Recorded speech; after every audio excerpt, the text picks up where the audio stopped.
Meron bang bayad dito? Wala. Yan.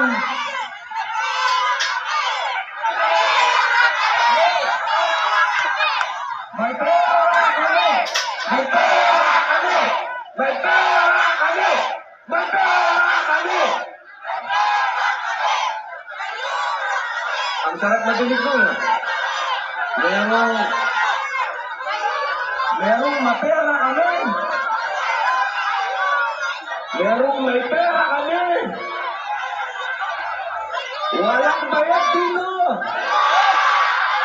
Lahat ito nagmamahal sa bansang Pilipinas!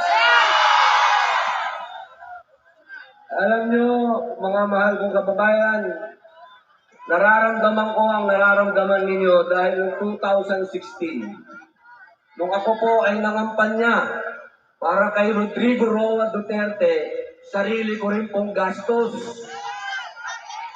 Ako po ay umikot dito, hindi lang po sa Europa, hanggang sa Middle East, Southeast Asia, nangampanya po ako, sarili kong pamasahe, sarili kong hotel. At nung nakaupo na po si Mayor, hindi po ako humingi ng posisyon. Wala po akong hininging kapalit. Ang ibinigay po sa akin ni Mayor ay pangalawang pagkakataon. Binigyan niya ako ng absolute pardon, pangalawang buhay.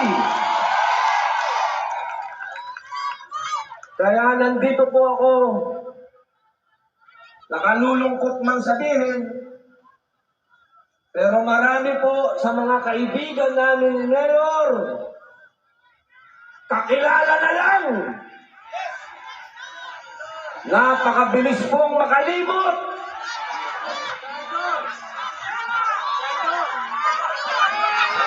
Pero kami naliligayahan sapagkat ang ganap na ito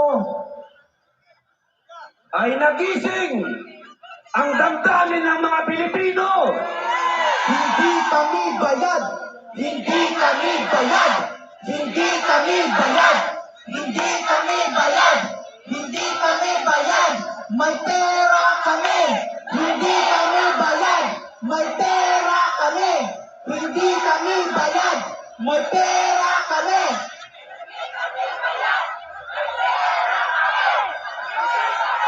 Bayang Pilipinas, naririnig mo ba sila? Hindi kami bayad! May pera kami! Hindi kami bayad! May pera kami! Hindi kami bayad! May pera kami! Iyan. Iyan ho ang isang bagay na wala sila. Marahil marami din silang pera, pero walang nagmamahal sa kanilang katulad ninyo. Duterte! Duterte! Duterte! Duterte! Duterte! Bilib talaga ako sa mga Pilipino dito. Ang init, napakainit ngayon. Nung mga nakaraang araw, nung bagong dating kami, nanginginig kami. Ngayon naman, napakainit. Isuot ko ang init. Napakainit pa ng pagmamahal nyo, kaya sold na sold. Duterte! Duterte! Duterte! Duterte! Duterte! Ngayon naman, mga kaibigan, mga kababayan, ako naman po ay makikiusap sa inyo. I love you, ma'am. Hello, ma'am. I like your green blouse. Thank you, sir. Waalaikumsalam. Ngayon po, na-eksakto po lahat. Na-eksakto lahat itong nangyayaring ito sa panahon po ng kampanya. Isipin po ninyo ang nangyari sa amin sa PDP. My brother Michael, welcome. I'm English, ha? Okay, brother there. Welcome, my brother. Ulan ko lang muna tayo sa welcome. Mga kababayan, yung amin pong chairman, yung aming pong ulo, yung aming pong utak, sa ngayon ay nakakulong dito sa dahig. Nakalulungkot po yan para sa amin sa PDP Laban. Sapagkat para po kami tinanggalan ng ulo. At alam naman po natin na sa digong, kapag ka darating at magsasalita, ang tao dumadating kahit hindi sila payag. Kaya po ang problema namin ngayon sa Pilipinas. Wala yung aming ulo. Kaya po, katulad na iyong sinabi, lumalakas po ang loob namin sa PDP Laban kapag nakikita po namin kayo. Sana po yung pakiusap. I love you, ma'am. Alam mo, ma'am,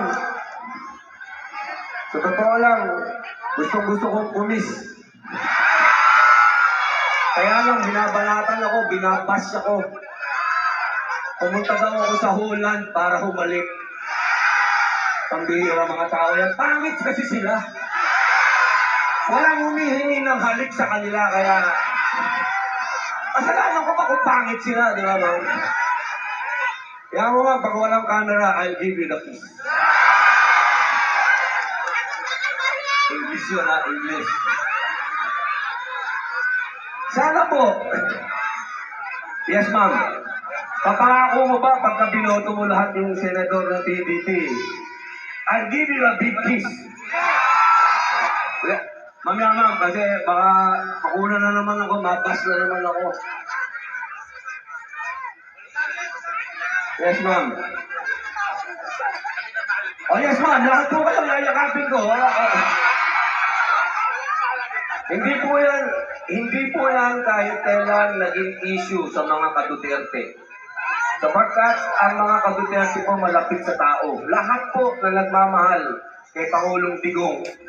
Lahat po kami, tinrain ni Digong na maging malapit sa tao.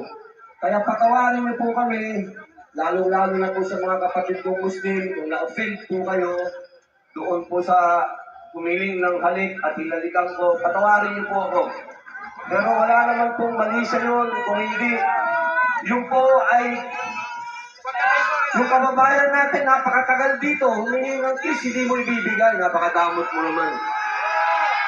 Ang bihira naman. Opo. Kaya mga kababayan, ibabalik ko po doon sa issue. Meron po kaming mga kandidato na ito po yung itinutulak ng ating Pangulong Rodrigo Roa Duterte. Ito pong mga senador na ito, hindi naman po ito basta-basta. Mga abogado po ang iba dito. Nandiyan po si Atty. Lambino. Nandiyan po si Atty. Rodriguez. Si Vic. Andiyan po si Atty. Marcoleta. Andiyan po si Atty. Bondok. Andiyan din po si Atty. Hildo. Andiyan din po si Pastor Apollo Kibuloy. Andiyan po si Kuya Philip Salvador. At nandiyan po yung anak-anakan ng ating Pangulong Rodrigo Roa Duterte. Nandiyan po si Bongo. At nandiyan din po si Bato.